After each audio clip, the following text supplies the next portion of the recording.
The story begins in a small seaside village. Most of the people here made their living by fishing. Among them was a young woman named Sumi. Her job was to clean the freshly caught fish each day. Sumi was strikingly beautiful, with graceful features and a well-proportioned figure. Sumi was already engaged, and her fiancé's name was Roman. Roman had been working overseas for the past 2 years, and today he finally returned home. The moment Sumi spotted him from a distance, she dropped her work and hurried toward him. After greeting her warmly, Roman went on to meet his neighbors. Since Roman's parents had passed away years ago, he regarded these neighbors as his family. That evening, Roman's close friend, Jivo, stopped by. It was the first time Sumi had ever seen Jivo. He had come to the village specifically to attend Roman and Sumi's wedding. The following day, Sumi was up early, getting ready for her big day. The entire village gathered to witness Roman and Sumi's marriage ceremony, which took place with great joy and celebration.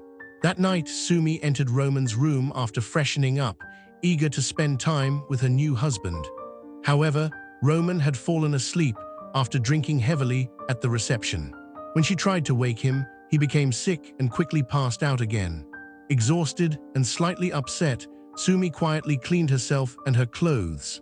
Later, as she stepped outside to hang her wet garments, her eyes caught sight of Jivo bathing near the water. There was something about him that drew her attention. Jivo noticed her as well, but he composed himself and left without a word. The next morning, the villagers were busy with their usual work. Jivo, now awake, strolled through the area and stopped briefly where Sumi and some neighbors were working. One of them, a cheerful young woman named Melina, seemed especially happy to see him. Curious, the group asked Jivo how he and Roman had met. Jivo explained that they became friends while working abroad. Before long, Roman arrived and took Jivo with him to the fields. As Roman worked, Jivo stood nearby. A friendly older man, whom Roman called Baba because he was like a father to him, was also working in the field. That night, Roman spent some time with Sumi but soon fell asleep again. Unable to rest, Sumi stepped outside. Not long after, Jivo appeared. They exchanged long, quiet glances, neither saying a word. Eventually, Sumi walked toward the water and began bathing under the moonlight. It seemed to Jivo that she was trying to capture his attention, though nothing happened between them. Afterward, Sumi simply returned to her home and went to sleep. The next day passed with everyone engaged in their daily routines. That evening, the village gathered for a festive meal. Long tables were set, and the air was filled with music and chatter.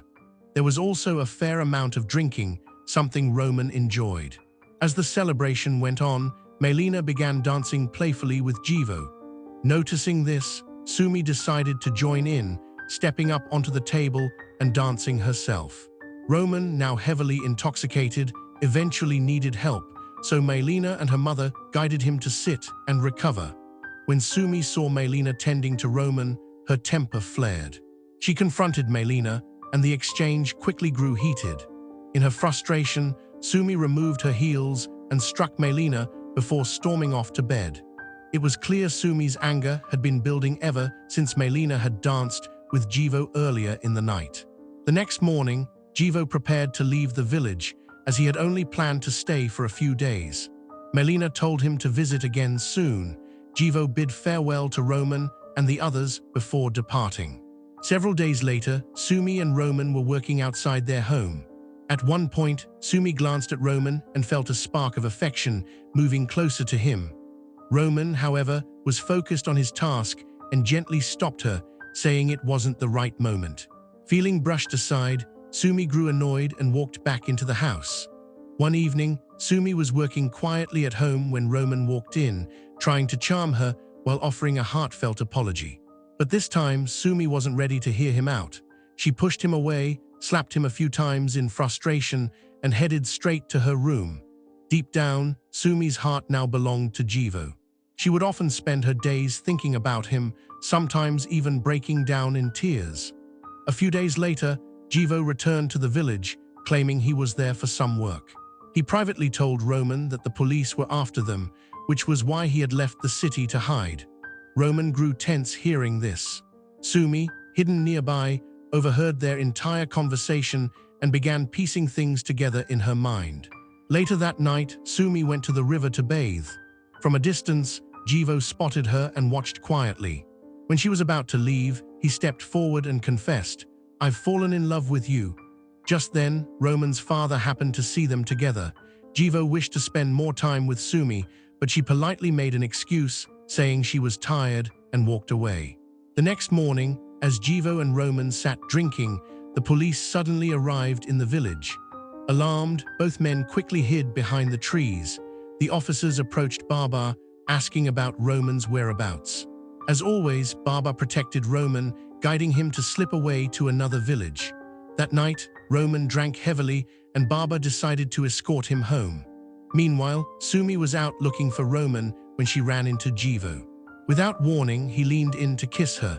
Sumi immediately pushed him away and scolded him. At that moment, Baba arrived with Roman. Once Roman was asleep, Baba confronted Jivo, saying, "I know what you're trying to do with Sumi. I won't allow you to ruin Roman's home. Leave this village by tomorrow morning, or I'll tell Roman everything." Jivo was shaken by Baba's words. The following morning, chaos spread through the village. Baba had been found dead. The villagers, who respected him deeply, mourned his loss. What they didn't know was that Jivo had taken Baba's life because of his warning. Roman was devastated, as Baba was like a father to him.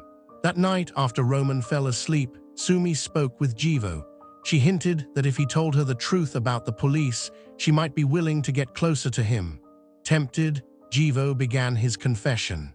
Years earlier, when Roman was abroad, he had met Jivo. One night, a stranger tried to abduct Roman and take him to an isolated place with bad intentions. Jivo, witnessing this from afar, rushed in to defend him. In the struggle, the attacker was fatally injured. To avoid trouble, they buried the body and fled the country.